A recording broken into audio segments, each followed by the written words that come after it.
Oi gente, meu nome é Daniele e essa é a Úrsula. Somos graduandas em Física pela UERJ e fazemos parte do projeto de residência pedagógica, patrocinado pela CAPES. Essa playlist tem o intuito de estudarmos a ondulatória. Então vamos ver a introdução da ondulatória agora. Bom, para iniciar o nosso estudo da ondulatória, podemos levantar uma questão. O que são movimentos oscilatórios ou periódicos? Bom, movimentos oscilatórios é um caso especial do movimento periódico, em que o sentido do movimento é invertido regularmente. O movimento periódico é caracterizado pela repetição do movimento em intervalos de tempos iguais. Além do mais, também temos movimentos oscilatórios no nosso sistema solar e também nas auroras polares, como a aurora boreal. Bom, e o que é uma onda? Uma onda é uma perturbação que se propaga em um meio, sem o transporte de matéria, somente com o transporte de energia. Podemos classificar as ondas conforme sua direção de propagação, ou seja, unidimensionais, bidimensionais ou tridimensionais. A oscilação de uma onda em uma única direção nos dá uma onda unidimensional. Já para ondas bidimensionais, temos o exemplo do pêndulo oscilando, em que temos a altura e o seu comprimento de oscilação, assim como bolinhas caindo em um lago, em que vemos essas ondas se formarem em duas direções diferentes. Para ondas tridimensionais, nós temos a luz e o som. Nesse caso, as ondas conseguem se propagar em 3 direções diferentes simultaneamente.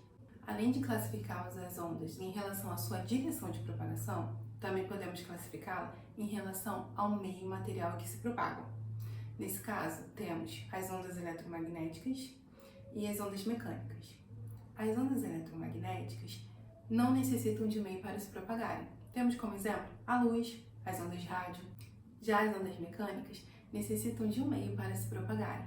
Um exemplo são as ondas sonoras, necessitam da atmosfera, do ar, para se propagarem. Os humanos são capazes de ouvir em uma frequência entre 20 a 20 mil Hz, enquanto os animais, alguns podem chegar até a 65 mil Hz. Uma outra maneira que a gente tem de analisar as ondas é em relação ao seu tipo. E existem 2 tipos. O primeiro deles são as ondas longitudinais, que possuem a sua direção de vibração e de propagação iguais, ou seja, são paralelas. Um exemplo, que a Dani inclusive já até mencionou, são as ondas sonoras. E como é que isso funciona?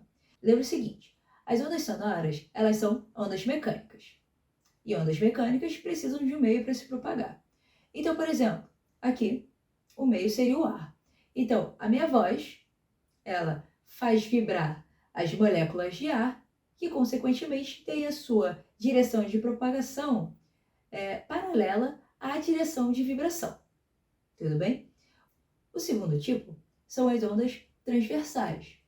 As ondas transversais, elas possuem a direção de vibração perpendicular à direção de propagação. E um exemplo que talvez fique até bem fácil da gente visualizar é quando a gente deixa cair uma pedra em um lago. Então vamos lá, olha só. Deixei cair a pedra verticalmente, ou seja, a direção de vibração é vertical e a direção de propagação é horizontal. Você até consegue ver as ondas se formando ali na superfície da água, não é? Um outro exemplo, que inclusive eu quero que vocês prestem bastante atenção, porque é a partir dele que a gente vai estudar as características da onda, é a onda em uma corda. Então, você oscila a corda verticalmente e ela se propaga horizontalmente. E aí, de novo, quando você analisa a onda em uma corda, você consegue perceber que existem pontos que são mais altos e pontos que são mais baixos. O ponto mais alto é chamado de crista e o ponto mais baixo é chamado de vale. Uma outra característica que a gente precisa estudar e precisa prestar bastante atenção é o comprimento de onda. E a gente pode enxergar isso de algumas maneiras. Se a gente for analisar um gráfico, por exemplo, é interessante a gente perceber e a gente entender que o comprimento de onda é a distância entre 2 cristas ou a distância entre 2 vales. E aí são 2 cristas consecutivas e 2 vales consecutivos. Mas a maneira que eu mais gosto de definir comprimento de onda é que é basicamente o comprimento de uma oscilação completa. Tudo bem? Uma outra característica que a gente vai até chamar um pouco mais de atenção quando a gente for estudar a parte de acústica, ondas sonoras e tudo mais, é a amplitude. E aí, de novo, né? Se a gente quer analisar um gráfico, a amplitude basicamente é a distância entre a origem e o ponto mais alto dessa onda. Agora, se a gente for falar, por exemplo, das ondas sonoras, a amplitude ela tem relação direta com a intensidade da onda, com o volume da onda. Tudo bem? Ok. A Dani chegou a mencionar algo sobre o espectro audível e falou sobre as frequências e tudo mais. Nesse momento, eu quero chamar a atenção para o espectro visível. E para isso, eu quero considerar o comprimento de onda, que é a característica que a gente está chamando a atenção nesse momento. Então, o espectro visível para o ser humano está no intervalo entre 450 nanômetros e 700 nanômetros. E eu quero chamar a atenção para esse nano e lembrar que nano é 10 elevado a menos 9. Então, você já consegue perceber que é algo muito pequeno. Colocando essa representação gráfica aí de uma onda, a gente consegue perceber que quanto maior o comprimento de onda, menor é a frequência. Tá, peraí. Então eu já sei que tem uma relação com o comprimento de onda e frequência. E como é que essas grandezas elas se relacionam? Elas se relacionam da seguinte maneira. O produto entre o comprimento de onda e a frequência resulta na velocidade de propagação da onda. E é claro que a gente sempre tem que analisar as unidades de medida. E aí, nesse caso, a gente está sempre considerando o sistema internacional. Então, o comprimento de onda, comprimento é dado em metros. A frequência, a gente já sabe que tem relação com o tempo. Então, tem que ter segundo aí de alguma forma. E aí, nesse caso, é 1 sobre segundo, que também é chamado de hertz.